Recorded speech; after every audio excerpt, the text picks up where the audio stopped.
On les appelait les Radium Girls, de jeunes femmes embauchées pendant la Première Guerre mondiale pour peindre des cadrans de montres lumineux. La peinture scintillait comme de la poussière d'étoiles et les entreprises promettaient qu'elle était sans danger. Si sûres qu'elles demandaient aux ouvrières de pointer leurs pinceaux avec leurs lèvres, les modelant avec leur bouche avant de les replonger dans le radium. Chaque cadran peint signifiait avaler du poison. À l'époque, le radium était présenté comme un miracle. On le trouvait dans le chocolat, le dentifrice et même dans les toniques.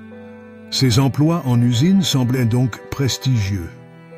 La peinture faisait briller les femmes elles-mêmes dans le noir, leurs cheveux, leurs vêtements et même leur peau. Certaines se peignaient les ongles et les dents juste pour le plaisir. Elles pensaient peindre l'avenir.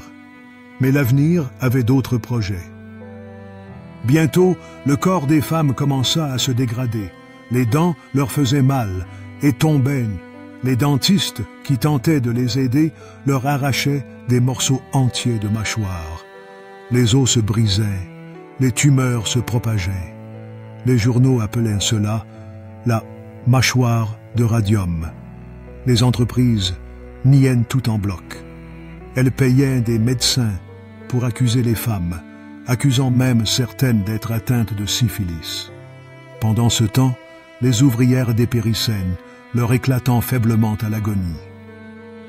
En 1927, 5 femmes mourantes d'un empoisonnement au radium ont poursuivi la US Radium Corporation. Elles ont dû être portées jusqu'au tribunal, frêles et brisées. La presse les a surnommées les mortes vivantes.